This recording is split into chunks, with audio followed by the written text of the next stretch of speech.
vous savez, aujourd'hui, on parle de football moderne. Énormément, football moderne. L'arbitrage aussi s'est arrimé à l'arbitrage moderne. Donc, ce sont des choses qui, aujourd'hui, on doit insister par rapport à nos arbitres parce que le football évolue. L'arbitrage aussi doit évoluer. Donc, y a pas mal de concepts qui ont changé. Depuis qu'il y a eu, j'ai envie de dire, depuis qu'il y a eu les 2 années de Covid, le règlement a énormément été modifié. Donc, chaque année aujourd'hui, dès qu'il y a des changements, nous devons passer dans différentes associations membres pour former les arbitres, pour mettre les arbitres au même niveau que tout le monde. D'où ma présence avec mes collègues ici à partir d'aujourd'hui, et on aura 5 jours où effectivement on aura énormément de travail sur le terrain. On appelle ça des exercices intégrés parce que on met les arbitres sur l'exemple du terrain, ce qu'ils vivent sur le terrain. On fait des exercices qui les amènent à se retrouver, déplacement, lecture du jeu, etc., etc. Donc, et entre griffes, on verra pas mal de thèmes: hors jeu, la main, qui est toujours le thème des discussions de tous les jours. Pourquoi on cible pas penalty, pourquoi on cible là, pourquoi ceci.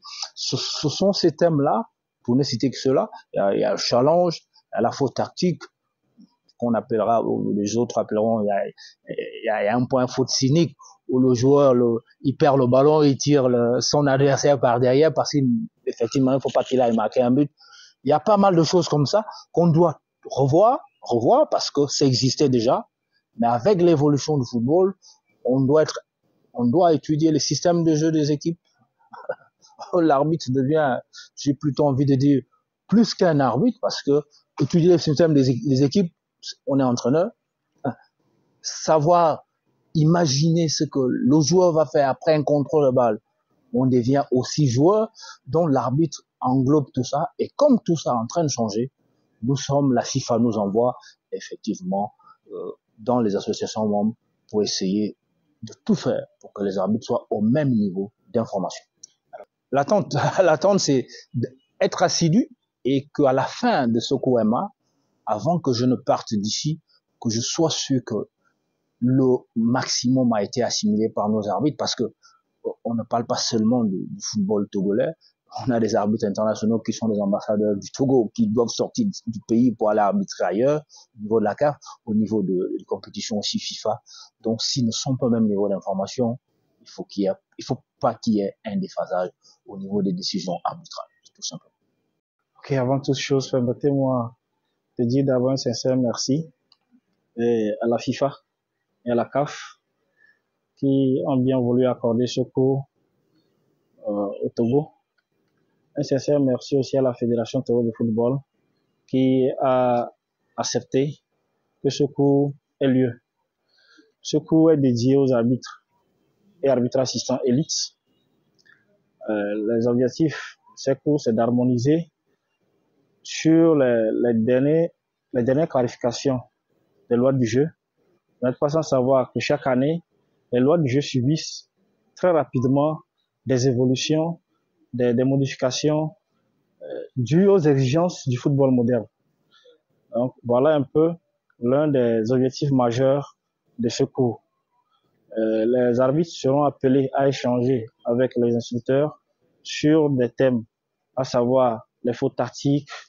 Aujourd'hui, plus le football moderne a des exigences, les joueurs aussi ont des malices.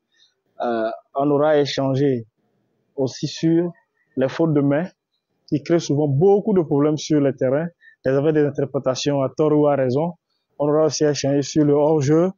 On aura à parler aussi du football moderne et ses exigences. Oui, mais bien sûr, c'est d'ailleurs l'objectif pour lequel la fédération se bat pour que ces formations aient lieu.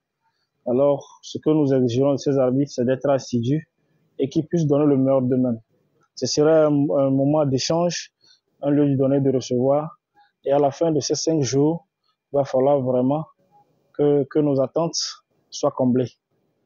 Et avec des arbitres d'élite, ce n'est plus tellement les b.a.-ba, mais c'est des sujets d'ordre plus élevé qu'on aura discuté ensemble. Alors, en tant qu'arbitre d'élite, on attend de beaucoup. Beaucoup.